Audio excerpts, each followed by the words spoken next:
Irmãos, nosso culto dessa manhã foi iniciado no momento litúrgico, nos trazendo alguns versículos que mostram, que apontam como a igreja começou, como a história da igreja cristã teve o seu início. Nós lemos um versículo no capítulo 1, quando Jesus, então, promete a vinda do Espírito, e o Espírito Santo, então, seria como é aquele que opera na igreja, aquele que traz para nós, nos condiciona a trabalhar, a sermos missionários, onde estivermos.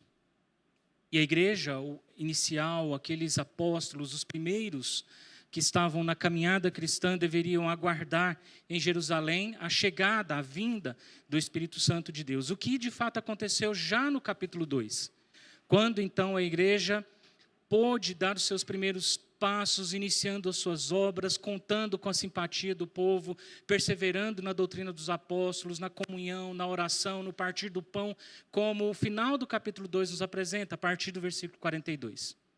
E a igreja, já começando a tomar a sua forma, a ter os seus primeiros membros, começa a atuar dentro de Jerusalém. Os apóstolos, nos seus ensinos, nas suas curas, chamam a atenção. E a atenção de muitos que se aproximavam para a igreja, outros para que observassem o que estava acontecendo, e outros até mesmo para perseguir. O que temos já no capítulo 3, o início de tudo isso. Pedro é aprisionado, ele é confrontado diante da situação, das curas, dos ensinos, é proibido, então, de falar do Evangelho. E no capítulo 4, quando o texto que nós vamos meditar, e assim eu peço aos irmãos que abram comigo, nós vamos ler alguns versículos. No capítulo 4, inicia-se apresentando, então, justamente esse momento tenso na vida dos apóstolos. Pedro e João sendo arguidos, sendo confrontados, proibidos de falar do Evangelho, porém foram libertados. E o que acontece a partir então desse momento que foram libertados, nós vamos analisar nessa manhã com o foco no seguinte tema: uma igreja relevante em tempos hostis. Uma igreja relevante em tempos hostis. Atos capítulo 4, versículos 23 a 35. Abramos lá. Mais uma vez, para os irmãos encontrarem Atos, capítulo 4, versículos 23 a 35. Uma vez soltos, procuraram os irmãos e lhes contaram quantas coisas lhes haviam dito os principais sacerdotes e os anciãos. Ouvindo isto, unânimes, levantaram a voz a Deus e disseram: Tu, soberano Senhor, que fizeste o céu, a terra, o mar e tudo que existe, ou tudo que neles há, que dissestes por intermédio do Espírito Santo, por boca de Davi, nosso pai, teu servo. Por que enfureceram os gentios e os povos imaginaram coisas vãs? Levantaram-se os reis da terra e as autoridades ajuntaram-se a uma contra o Senhor e contra o seu ungido. Porque verdadeiramente se ajuntaram nesta cidade contra o teu santo Jesus, ao qual ungistes. Herodes e Pôncio Pilatos, com gentios e gente de Israel, para fazerem tudo que a tua mão e o teu propósito predeterminaram. Agora, Senhor, olha para as suas ameaças e concede aos teus servos que anunciem com toda intrepidez a tua palavra, enquanto estendes a mão para fazer curas, sinais, prodígios, por intermédio do nome do teu santo servo Jesus. Tendo eles orado, tremeu o lugar onde estavam reunidos. Todos ficaram cheios do Espírito Santo e com intrepidez anunciavam a palavra de Deus. Da multidão dos que creram, era um o coração e a alma. Ninguém considerava exclusivamente sua nenhuma das coisas que possuía. Tudo, porém, lhes era comum. Com grande poder, os apóstolos davam testemunho da ressurreição do Senhor Jesus, e em todos eles havia abundante graça. Pois nenhum necessitado havia entre eles, porquanto os que possuíam terras ou casas, vendendo-as, traziam os valores correspondentes e depositavam aos pés dos apóstolos. Então, se distribuía a qualquer um à medida que alguém tinha necessidade. Que Que Deus nos abençoe por meio da sua palavra. Meus irmãos, todo o cenário do início da igreja já aponta para nós que, à medida que a igreja avança, à medida que a igreja cumpre o seu papel, à medida que a igreja, de fato, assume a sua responsabilidade missionária, ela sofrerá, sim, perseguições. O evangelho, ele não é uma palavra de passar a mão na cabeça e trazer afeto ou afago ao nosso ego. Muito pelo contrário. O evangelho existe para confrontar, para mostrar a nossa real situação de pecadores, pessoas que deliberadamente agiram contrárias à vontade de Deus e que devem, sim, receber a justiça do Senhor. Existe uma ordem dentro dos decretos de Deus que exige a justiça de Deus contra o pecado. E isso será feito, já está sendo feito, e no nosso caso, já foi cumprido em Jesus Cristo, porque Ele foi quem pagou o nosso pecado, o alto preço do nosso pecado. E à medida que a igreja avança, então, o incômodo que isso pode gerar e deve trazer, vai, como consequência, atingir a igreja em perseguições. E aqui nós já temos o início de tudo isso. Pedro e João pregando, Pedro e João curando, fazendo a diferença que o evangelho, apresentando a diferença que o evangelho deve fazer. Eles são, então, aprisionados pelos líderes religiosos da época. Os sacerdotes, os principais da religião, então, começam a confrontar. Por que vocês estão fazendo isso? Em nome de quem vocês aplicam isso? Qual é a realidade que vocês querem trazer para transformar tudo o que a gente tem vivido? Mas Pedro, João e tantos outros, e a gente acompanha no livro de Atos, outros e mais outros, que não se curvam às tentativas de opressão ou às tentativas de silenciar a igreja. Prosseguem no caminho, seguindo fielmente, proclamando o evangelho, alcançando novas vidas. À medida que eles, então, pressionados, proibidos de falar do evangelho, saem daquela reunião, eles vão diretamente, então, aonde a igreja estava. No local onde os irmãos estavam reunidos, e o texto nos mostra, já de início, uma vez soltos, procuraram os irmãos, e lhes contaram quantas coisas lhes haviam dito os principais sacerdotes e anciãos. Para muitos, a mensagem que Pedro e João levaram para aqueles irmãos era uma notícia assustadora. Nós não vamos mais então fazer nada, nós vamos ficar quietinhos para que a perseguição não chegue sobre nós. Aquele povo reunido ali poderia ter pensado assim. Poderiam estar assustados, mas olhemos o que o versículo 24 nos mostra. Ouvindo isso, o que a igreja fez? Unânimes, levantaram a voz e disseram, eles foram orar. A igreja que já estava reunida, ao ouvir tudo o que acontecera com os discípulos, com os apóstolos, começaram a orar. E nessa oração, eles já começam apresentando a confiança deles no Deus soberano. Tu, Senhor, soberano Senhor, que fizeste o céu, a terra, o mar e tudo que neles há. Quando a igreja, então, começa a orar, o primeiro processo, o primeiro passo é reconhecer que todas as coisas que estavam acontecendo naquele tempo, como hoje nós devemos reconhecer também que todas as coisas estão debaixo do governo absoluto do Deus soberano.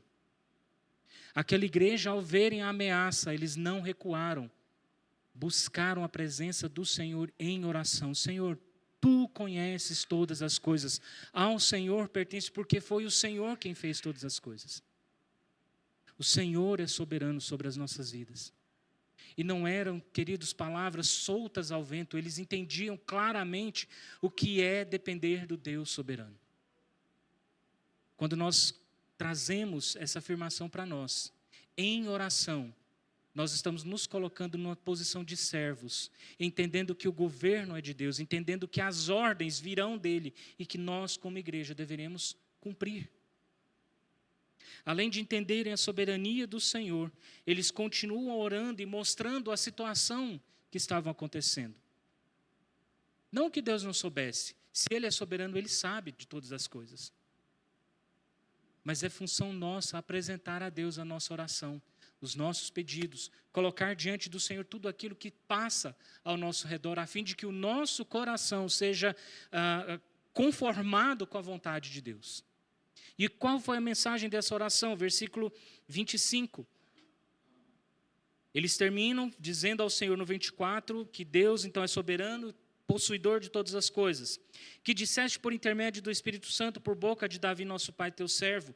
E aqui agora na oração eles buscam o Salmo 2 e citam na oração os primeiros versículos, versículo 1 e 2 nessa oração, mostrando então, queridos, que a profecia, aquilo que Davi estava dizendo no Salmo número 2, apontava sim para Jesus Cristo e para o seu sofrimento.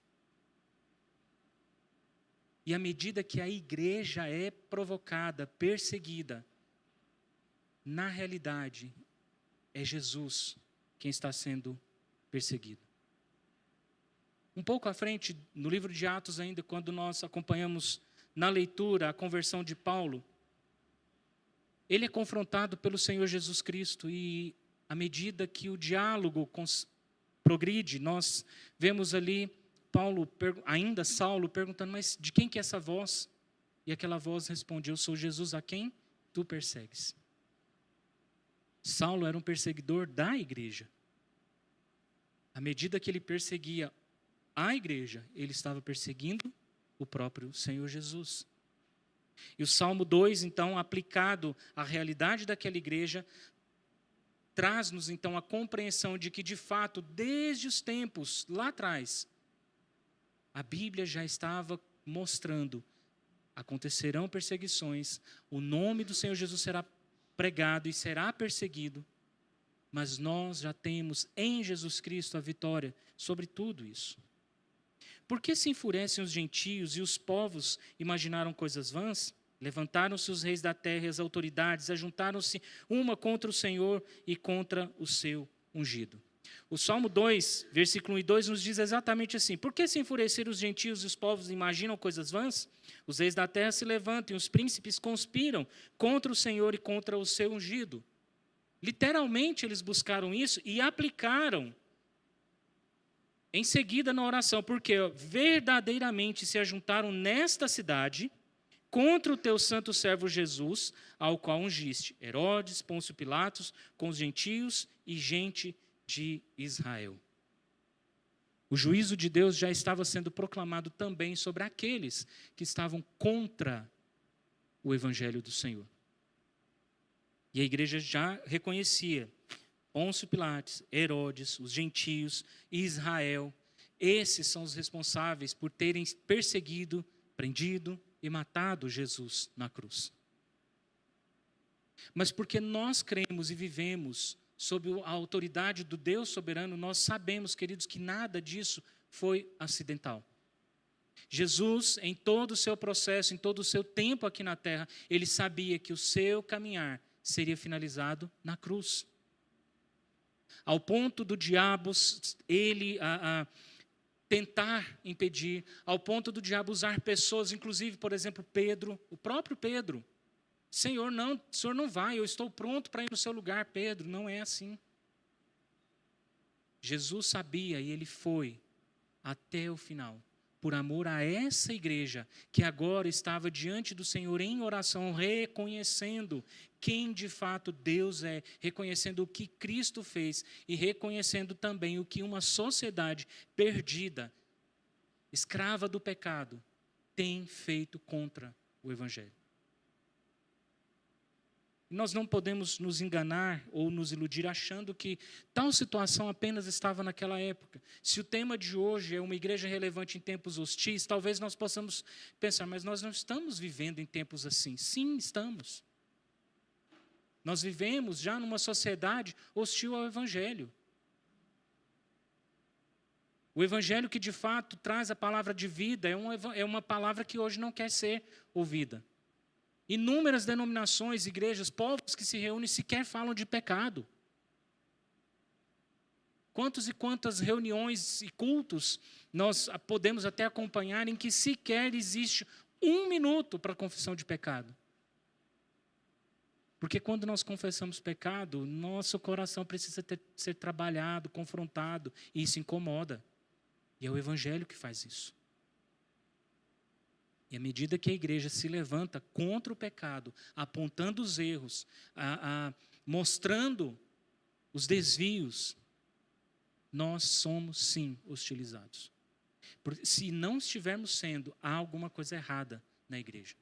Há alguma coisa errada nesse processo.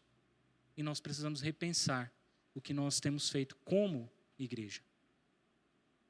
A igreja de verdade é uma igreja que não se curva diante das dificuldades, mas que faz como essa igreja. Entende o que está acontecendo e busca em oração a presença de Deus. Apresentando ao Senhor tudo o que está acontecendo. Apresentando ao Senhor as consequências que podem vir se nós não buscarmos com fervor a sua presença. O versículo 28 conclui a ideia do que estava acontecendo, para fazerem tudo o que a tua mão e o teu propósito predeterminaram. Tudo já havia sido determinado, decretado pelo Senhor. Deus conhece e sabe de todos os passos da sua igreja.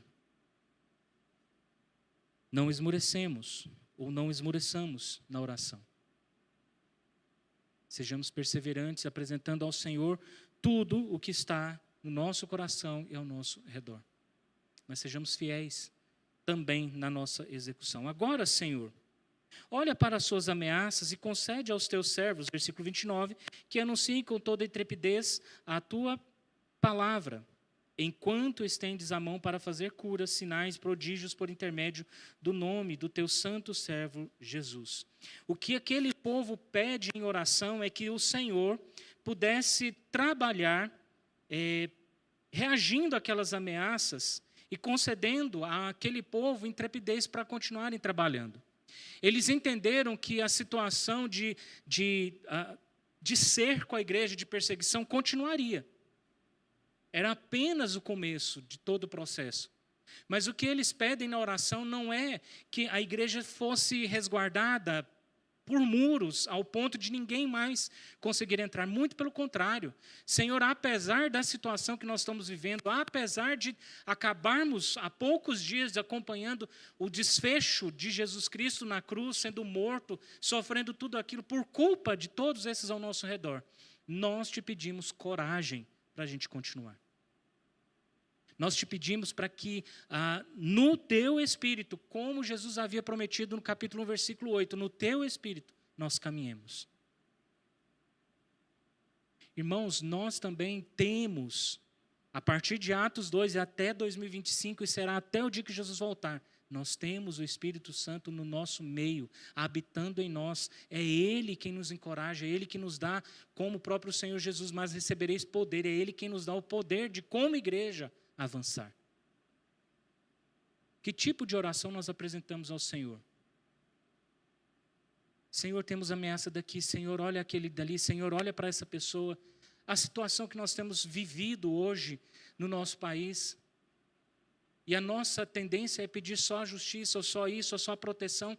E nós nos esquecemos que quem tem a palavra da verdade de libertação somos nós. E o instrumento que Deus usa para levar o Evangelho somos nós. E é isso que se espera de uma igreja relevante. Que além de orar, de buscar intensamente a presença do Senhor, se coloque de pé, pronta para agir e trabalhar. Diversas frentes numa igreja podem ser levantadas para a atuação direta do Evangelho. Apresentar o Evangelho, viver o amor verdadeiro, amarás a Deus sobre todas as coisas e amar ao próximo como a ti mesmo. E a igreja cumpre isso à medida que obedece ao Senhor nas suas funções. A igreja então pede a Deus, Senhor, nos dê intrepidez, nos dê coragem, nos dê meios, nos dê uma didática, um entendimento de sociedade para que a gente possa entrar nesse povo e atuar de forma que essa realidade seja transformada. Porque esses que nos perseguem precisam tanto quanto da graça quando um dia nós também precisávamos e o Senhor nos alcançou. Por que a igreja evangélica no Brasil não avança? Porque nós somos tantos, uma grande parcela da sociedade se diz evangélica e a situação do Brasil não melhora. Não estamos sendo apenas cristãos nominais? Apenas sentado, observando tudo que tem acontecido. É assim mesmo que vão acontecer as coisas. Queridos, não. Nós não fomos chamados para nos acovardar, ficar parados. Nós temos o Espírito Santo que nos capacita. Coloquemo-nos à disposição do Senhor e Ele fará grandes obras por meio da igreja, para a glória dele. 31, tendo eles orado, tremeu o lugar onde estavam reunidos, todos ficaram cheios do Espírito Santo e com intrepidez anunciavam a palavra de Deus. O tremor do lugar aqui, traz para nós a ideia de que aquela oração foi ouvida imediatamente. Desde quando nós crescemos, a gente sempre ouve, Deus responde a oração, como de fato faz. De duas formas, sim e não. Há o espera também, que o espera é um sim daqui a pouco. Sim e não. E nós ficamos observando os fatos, continuando orando para entendermos a ação e a vontade de Deus, a fim de que a nossa vida prossiga. Nesse momento, nós temos uma resposta imediata. Deus, então, capacita esse povo numa ação logo após a oração, e esse povo vai. E, com intrepidez, anunciavam a palavra de Deus.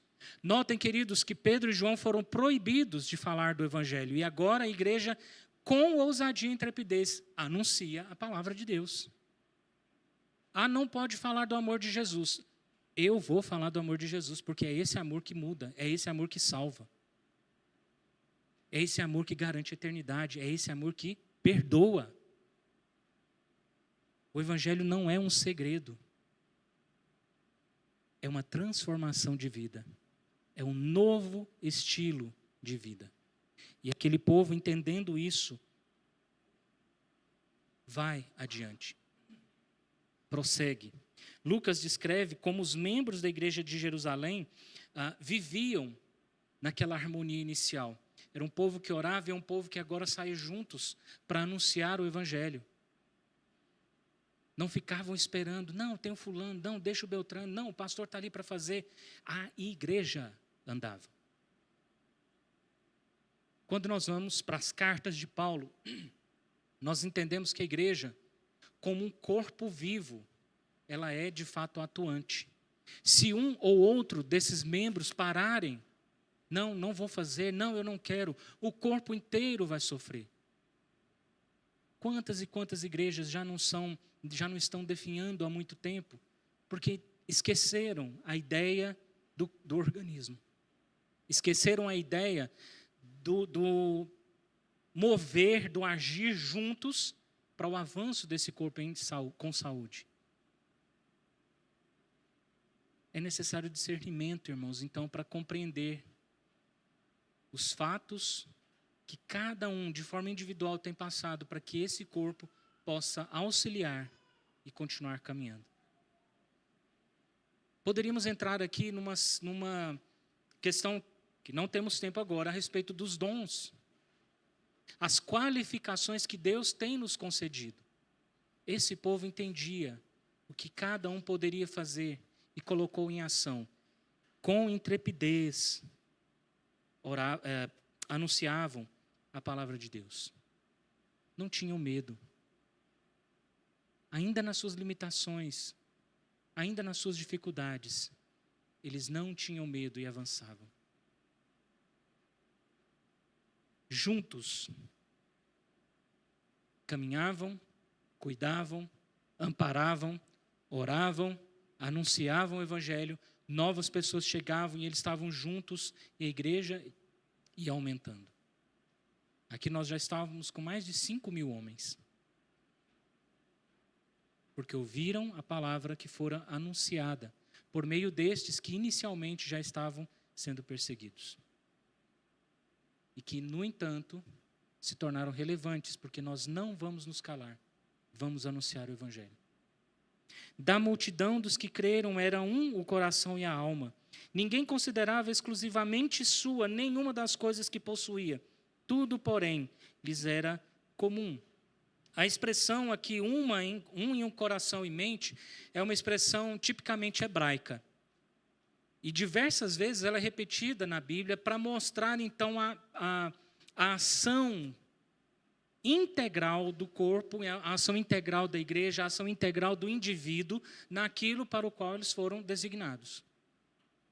Quando nós temos os 10 mandamentos e que perguntam para Jesus, Senhor, qual que é o principal dos mandamentos? Jesus resume os 4 primeiros em um. Amarás o Senhor teu Deus de todo o coração, de toda a tua alma, de toda a tua força, de todo o teu entendimento. Coração e alma. Integralidade. Não é parte, é o todo. Mente, razão, coração, sentimentos, força é o trabalho, entendimento é o que eu posso prosseguir no estudo e no avanço disso. Eu amo a Deus assim.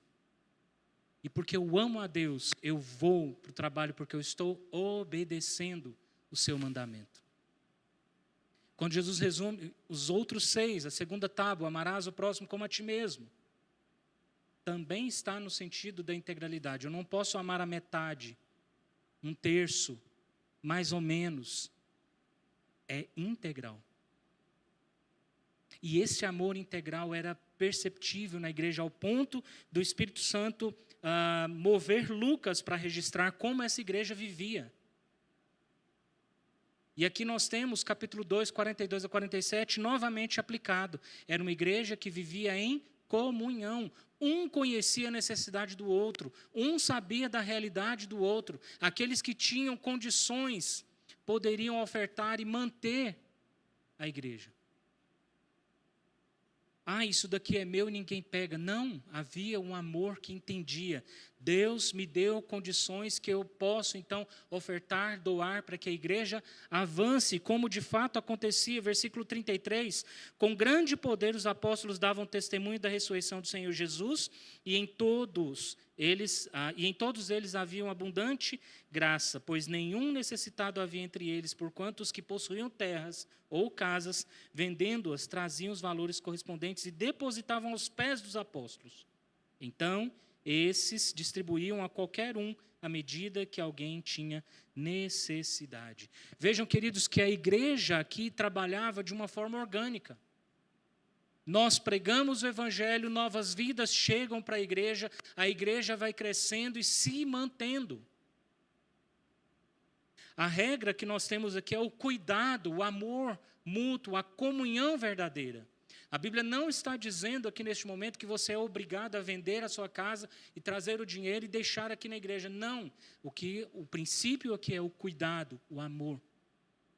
E aqueles irmãos entendiam que as possibilidades, as suas melhores condições financeiras, era um dom, um presente de Deus, para que eles pudessem, então, deliberadamente ofertar, para que não houvesse pobreza, miséria e necessitados dentro da igreja.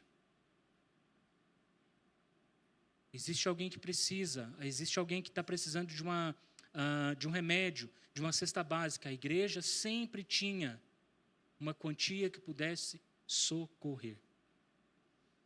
Se nós continuássemos na leitura, os últimos versículos desse capítulo nos apresentam um novo personagem, Barnabé, que era membro dessa igreja, que conhecia todos ali, embora ele não fosse de Jerusalém, ele era natural de Chipre, de uma ilha no Mediterrâneo, mas ele então, vendendo as suas propriedades, deixa ali aos pés dos apóstolos para que pudesse ser administrado. O amor, a compaixão, o serviço ao Senhor, o entendimento de que a igreja precisa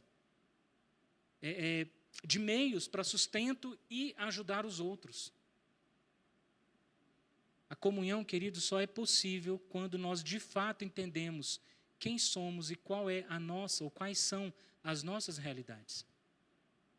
No café da manhã agora foram lidos Salmo 133, 1. Ó, como é bom e agradável viverem unidos os irmãos. A comunhão leva à unidade. Quando nós de fato entendermos isso, a igreja passa a caminhar em direção a um único objetivo.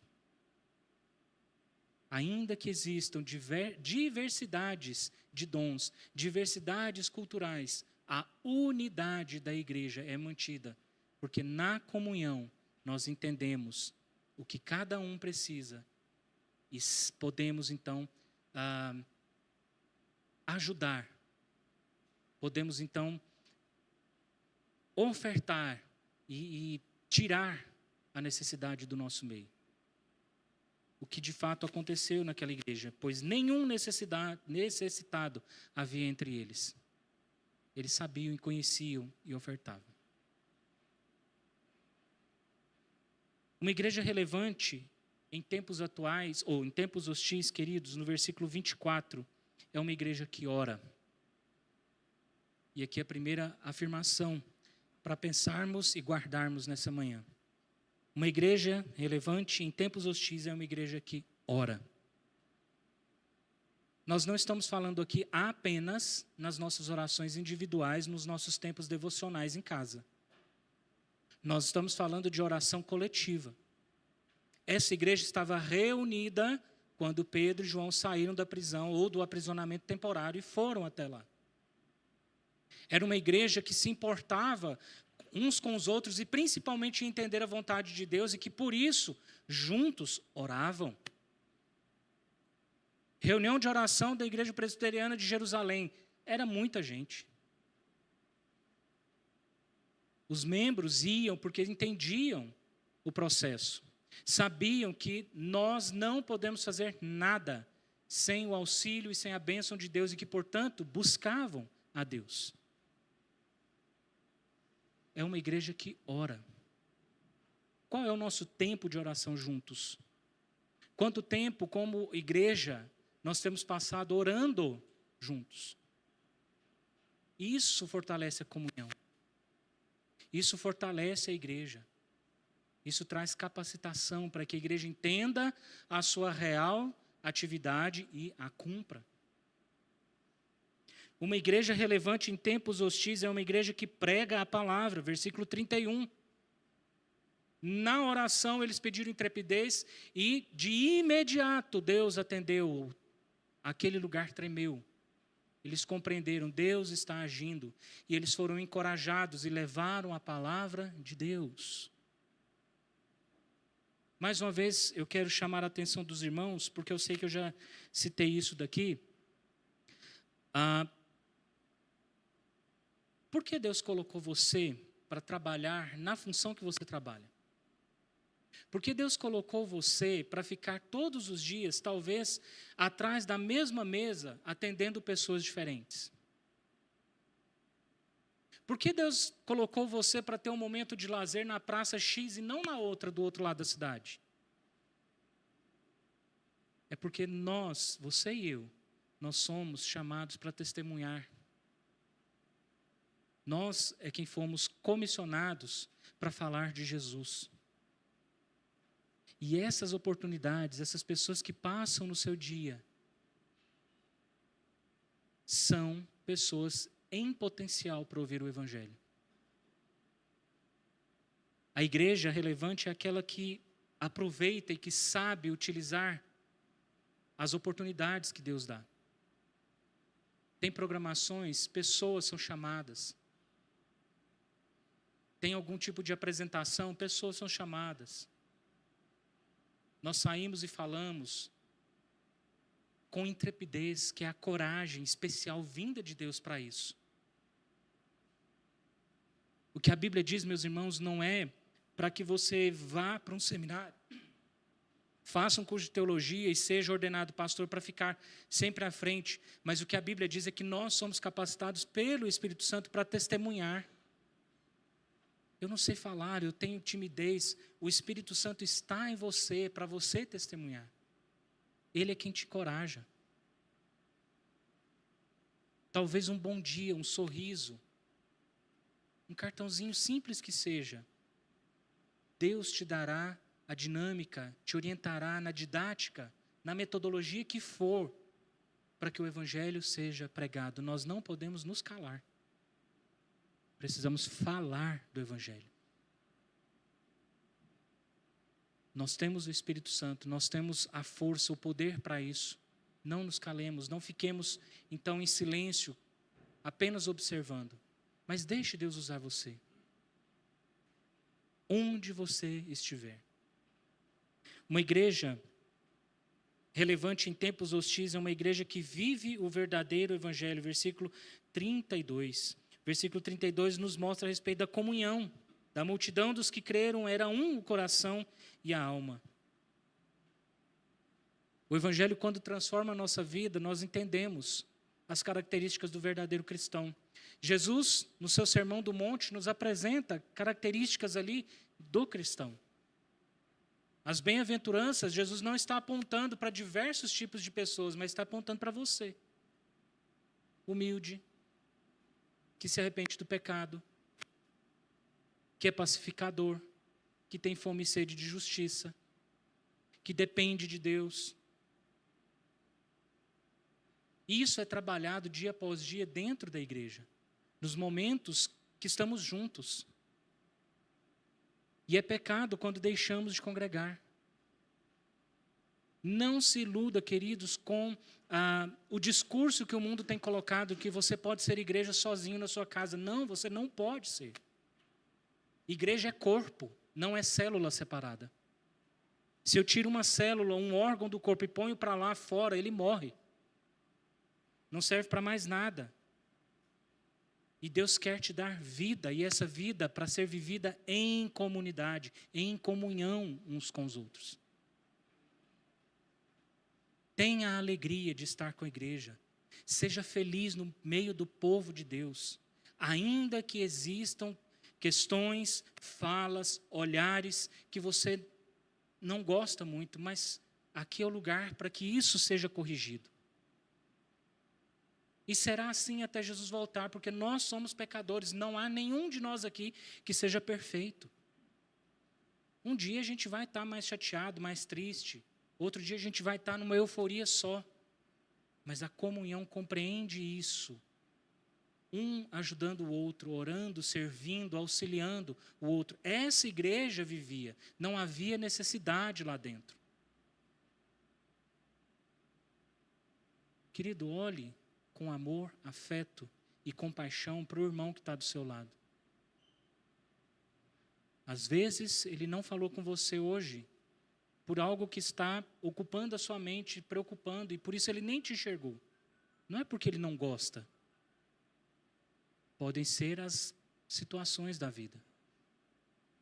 E você, como instrumento de Deus, está aqui para abençoá-lo, orando, sustentando, amparando para que essa necessidade seja superada. É uma igreja que vive o verdadeiro evangelho, é uma igreja que caminha junto, que discipula, que fortalece, que encoraja um ao outro. De forma prática, aplicando isso nas nossas vidas e concluindo já a nossa mensagem, a primeira aplicação é que nós devemos participar da vida ativa da igreja. Se é uma igreja relevante, é uma igreja que ora, nós precisamos orar juntos. Precisamos organizar a nossa agenda para estarmos juntos. Claro que nós entendemos que irmãos nossos trabalham até 6, 7, 8 horas da noite. Numa reunião de oração às 7 da noite, nem todos poderão estar. Mas será que todos não podem estar ao mesmo tempo? Nós precisamos estar juntos em oração. Organize sua agenda para isso. Tire esse tempo, organize na família. Olha, dia tal tem reunião, tem vigília. Nas terças nós temos reunião. Vamos nos organizar para estarmos juntos orando. O povo de Jerusalém, debaixo de ameaça, orava. Nós que não temos ameaça ainda, vamos ficar quietos? Não, vamos orar. Seja destemido, evangelize as pessoas e envolva-se com as missões. Você não precisa atravessar, como a gente canta com as crianças, né? Não preciso atravessar os mares para levar aos outros novas salutares. Mas aqui nós oramos, aqui nós ofertamos, aqui nós sustentamos os missionários. Mas eu também naquela música, posso ser um missionáriozinho se falar de Cristo ao meu companheirinho. Então eu vou falar de Cristo àqueles que estão ao meu lado. Fale de Jesus. Mostre o Senhor Jesus. Apresente a salvação. Indique onde está a luz. Aponte para a cruz do Calvário. Seja testemunha fiel. Participe da comunhão. Nós temos programações, nós temos encontros, nós fazemos visitas, nós temos programações variadas para conhecermos uns aos outros. Queridos, é o nosso tempo de viver a igreja. Hoje nós temos o privilégio de poder abraçar. Nós vivemos há 5 anos atrás um período que sequer podíamos sair de nossas casas. E certamente não foi um período bom. Trouxe consequências até hoje. De um povo ansioso, um povo angustiado, agoniado com as coisas. Como fazia falta para nós um abraço, um bom dia, um sorriso, um aperto de mão. Eu me lembro, eu estava na igreja do Buriti, tinha acabado de chegar lá e era costume da igreja terminar o culto à noite. O pastor falava, irmãos, não saiam antes de dar de 10 a 20 abraços. De repente, suspende-se tudo, nós não podíamos ver ninguém, encontrar ninguém. Quando voltamos, meses depois, tínhamos que passar uma lista de presenças, porque era uma pessoa a cada 2 metros, alguma coisa assim. As cadeiras espaçadas, terminavam, irmãos do fundo podem sair, os próximos a gente não tinha contato. E a igreja com saudade do abraço, saudade da comunhão. Nós já vivemos uma experiência assim. Aproveitemos o tempo de liberdade, então, que ainda é possível viver. Viva a comunhão, queridos. Participe das programações, abrace os irmãos, conheça, converse. E mantenhamos isso como uma característica da IPNH.